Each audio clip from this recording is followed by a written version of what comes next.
திமுகல வந்து சமூக விரோதிகளுக்கும் சமூகத்திற்கு வந்து பதவியும் அதிகாரமும் கொடுக்கறதா வந்து அண்ணாமலை குற்றச்சாட்டு வச்சிருக்காரு. அதாவது சமூக விரோதிகளுக்கும் அதாவது பல்வேறு வழக்குகளில் சிக்கியிருக்கின்றவர்களுக்கும் கேடிகள் பட்டியலிலேயும் ரவுடிகள் பட்டியலில் இருக்கின்றவர்களுக்கும் பதவிகளை கொடுப்பதும் கட்சிகளை சேர்த்துக்கொள்வதும் அகில இந்திய ரீதியிலே பாரதிய ஜனதா கட்சியை தவிர வேறு எந்த கட்சியும் அல்ல. இது ஏற்கனவே பல முறை ஆதாரத்தோடு பெயர் பட்டியலோடு நாங்கள் நிரூபித்திருக்கின்றோம். வேண்டுமென்றால் மீண்டும் ஒரு பெயர் பட்டியலை தர தயாராக இருக்கின்றோம். திமுகவில் அப்படி தெரிந்து நாங்கள் செய்வது கிடையாது. எங்காவது தெரியாமல் அப்படி நடந்துவிட்டால் உடனடியாக தளபதியினுடைய கவனத்துக்கு வந்தவுடன் அவர்கள் மீது ஒழுங்கு நடவடிக்கை எடுத்து அவர்கள் நீக்கப்பட்டு விடுவார். பாஜக வந்து எழுச்சியா இருக்கு, ஆயுதங்கள் எடுக்கக்கூடாதுன்னு வந்து நாங்கள் வந்து அடக்கி வச்சிருக்கோம்னு சொல்லிட்டு அதே அண்ணாமலை சொல்றாரு. பாஜக ஆயுதத்தை எடுத்தாலும் என்ன எடுக்காட்டி என்ன அதை பற்றிலாம் எங்களுக்கு கவலை இல்லை. அவங்க எப்போதுமே கையில் ஆயுதத்தை வைத்து கொள்ளக்கூடியவர்கள் என்பது நாடறிந்த விஷயம்தான். அதனால் அதை பற்றிலாம் நாங்கள் கவலைப்பட போவதில்லை. திராவிட முன்னேற்ற கழகத்தை பொறுத்த வரைக்கும் நாங்கள் அமைதி வழியில் செல்வதைத்தான் விரும்புகிறோம். மக்களை சந்தித்து மக்களாளுக்கான ஆட்சியை நடத்துவதுதான் எங்களுடைய தலைவருடைய விருப்பம். ஒரு அதாவது சார் திருநெல்வேலி சம்பவம் பட்டப்பகலாம் ஒரு வெளியே அந்த பாருங்க, எந்த சம்பவமுமே நடக்காமல் எதுவுமே தடுக்க முடியாது. ஆனால் சம்பவம் நடந்த 2 மணி நேரத்துக்குள்ளேயே 2 குற்றவாளிகள் பிடிக்கப்பட்டார்கள்.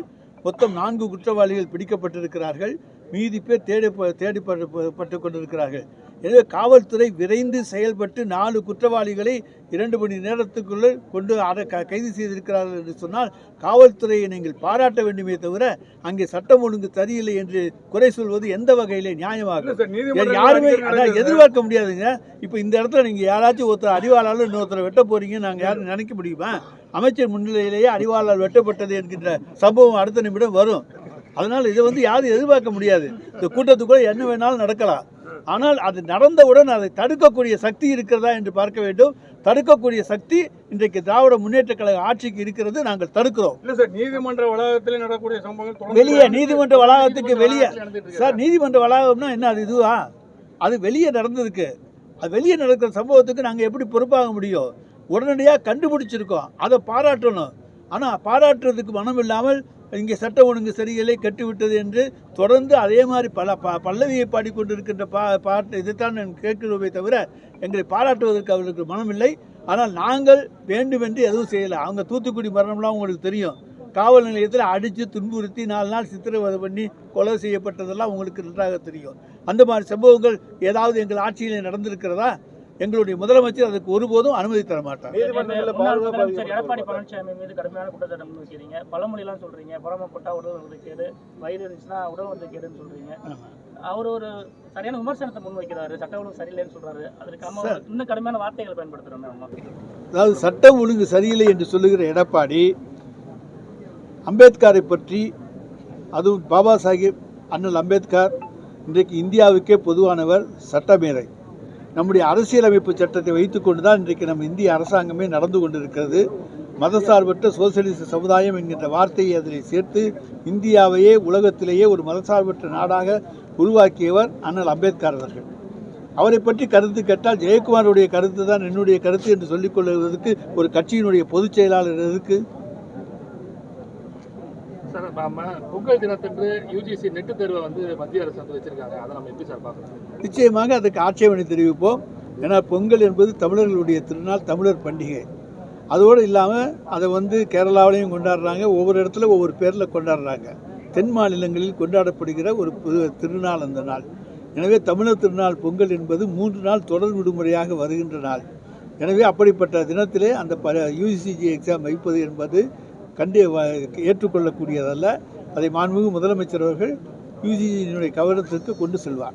பல்கலைக்கழக துணைவேந்தர் தேர்தல் குழுவில் ஆளுநரோட செயல்பாடு எப்படி சார்? ஆளுநர் வந்து அவருக்கு பிடிச்சபடி பண்ணணும்னு நினச்சா அதுக்கெல்லாம் நாங்கள் ஆளு கிடையாது. நாங்கள் சட்டப்படி நடக்கிறோம். எதுவுமே நடந்தால் சட்டப்படி இல்லை என்று சொன்னால் யார் வேணாலும் நீதிமன்றத்துக்கு போகலாம். 3 பேர் கொண்ட தேர்தல் குழு தான் அமைக்க முடியும். ஆளுநர் 4வது நபரை யுஜிசியிலிருந்து ஒரு பிரதிநிதியை சேர்க்க வேண்டும் என்று கட்டாயப்படுத்துகிறார். அதை நாங்கள் இதுவரைக்கும் சேர்த்துக்கவே இல்லை. புதிதாக அப்படி சேர்க்க முடியாது என்பதுதான் எங்களுடைய வாதம். இல்லை அது வந்து நீதிமன்றத்துக்கு போகும்போது நீதிமன்றம் வந்து அதை அந்த குழுவை வந்து ரத்து பண்ணிடும். யூசிஜி அந்த குழுவில் உள்ள மெம்பர் இல்லைன்னா நீதிமன்றம் ரத்து பண்ணிடும் அப்படின்னு சொல்றாரு. நீதிமன்றம் அந்த குழுவை ரத்து பண்ணிடும்னு சொல்றாரு. அது நீதிமன்றத்துக்கு போகும்போது எங்களுடைய வாதத்தை அங்கே எடுத்து வைப்போம், எங்களுடைய நியாயத்தை எடுத்து சொல்லுவோம். சார், தொடர்ந்து தமிழக அரசுக்கு எதிராக செயல்படும் ஆளுநரை வந்து மாற்றக்கூடிய நடவடிக்கை எடுத்திருந்தோம். மாற்றக்கூடிய நடவடிக்கை எடுக்கணும் பாருங்க, ஆடுற மாட்டை ஆடி கறக்கணும், பாடுற மாட்டை பாடி கறக்கணுங்கிற கதையா இன்னைக்கு வந்து ஆளுநரை பற்றி நம்ம பேசிக்கிட்டே போயிட்டு இருக்கலாம். அதுக்கெல்லாம் வேண்டியதே இல்லை. அது வந்து நாங்கள் எடுக்க முடியாது. நாங்கள் மாற்ற சொன்னோம்னா இன்னும் ஸ்ட்ராங்காக உட்காந்துக்குவார். அதனால நாங்கள் மாற்ற சொல்லி கோரிக்கையை வைக்க மாட்டோம். சார், வார்த்தை மோதல்கள் இருப்பது இயற்கை. ஜனநாயக நாடு. ஜனநாயக நாட்டில் யார் வேணாலும் என்ன கருத்துக்களை வேண்டும் என்றாலும் சொல்லலாம். வார்த்தை மோதல்கள் இருப்பது இயற்கை தானே தவிர அதில் எதுவும் தவறுகள் கிடையாது. நம்ம வந்து தமிழ்நாட்டை பொறுத்தவரைக்கும் திராவிட கட்சிகள், அதாவது குறிப்பாக திமுக அதிமுக தான் நிலையான கட்சிகளா இருக்கு. திமுக அதிமுக இந்த இதுல வந்து ரெண்டு பேரும் ஒன்னா ஜாயின் பண்ணி நம்ம ரெண்டு பேரும் இல்லைங்க, திமுக அண்ணா திமுக ரெண்டும் ஒன்னா ஜாயின் பண்றதுக்கான வாய்ப்புகள் என்பது எந்த காலகட்டத்திலையும் கிடையாது. அதனால நீங்க அதை எதிர்பார்க்காதீங்க. ஆனா திராவிட கட்சிகளுக்கு தமிழகத்தில் மரியாதை உண்டு. அதுல வந்து திராவிட முன்னேற்ற கழகத்துக்கு அதிகமான மரியாதை உண்டு.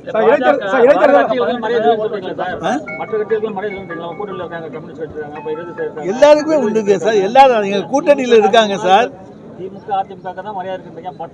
இல்லைங்க, எல்லா கட்சிக்கும் மரியாதை இருக்கு. மரியாதை இல்லைன்னு சொல்லல. திராவிட கட்சிகளுக்கு கொஞ்சம் கூடுதலா இருக்குன்னு சொன்னேன். எங்கள் தலைவர் சொல்லுவார், நாங்க வந்து எதிரி கட்சிகள் சிதறி கிடக்கிறது எங்களுக்கு வலிமை தான். ஆனால் நாங்கள் வந்து என்ன நினைக்கிறோம்னா ஆரோக்கியமான போட்டி இருக்கணும், அதில் ஜெயிச்சு வரணுன்னு தான் எங்கள் தலைவர் விரும்புவார். எப்போவுமே போட்டி இடிக்கிற போது ஒரு தனக்கு தகுதியே இல்லாத ஆளுகளோடு போய் சண்டை போட்டுக்கிட்டு நிற்கிறதுல விரும்ப மாட்டார். எனவே எப்போவுமே ஆரோக்கியமான போட்டியில் ஜெயிச்சு வர்றது தான் அவருக்கு பிடிக்கும். எனவே ஜெயித்து வரக்கூடியவர் எங்களுடைய தலைவர் தளபதி. விஜய் நம்ம வந்து தமிழக வெற்றி கழகத்தில் நம்ம வந்து எளிதாக இடம் போடலாமா? ஏன்னா நீங்க மட்டும் தான் சீட்டிங் மாதிரி பேட்டி கொடுக்குறீங்க, பாக்கி எல்லா அமைச்சர்களும் வந்து முதலமைச்சர் அதை பற்றி நோ கமெண்ட்ஸ். தான் வந்து பேசுறாங்களே. அதாவது இப்போ நானே சொல்றேன், no comments. Sir, TTV Dhinakaran வந்து அதிமுக பாஜக கூட்டணியில் வந்தால் தான் இருக்கும், இல்லாட்டி அழிஞ்சு போயிருக்கிற மாதிரி சொல்றாரு. அவர் எப்படி சார் அது பயமுறுத்துற மாதிரி இருக்கா அதிமுகவை? அப்படி இருக்கலாம். அதிமுகவுக்கு எச்சரிக்கை கொடுக்கலாம். பிஜேபியோடு நாங்கள் இருக்கோம், நீங்கள் வந்தால் தான் இதுவாக இருக்குன்னு சொல்லி பயமுறுத்துவதற்கான எச்சரிக்கையாக இருக்கலாம். செய்திகளை உடனுக்குடனும் துல்லியமாகவும் தெரிந்து கொள்ள சப்ஸ்கிரைப் பண்ணுங்க.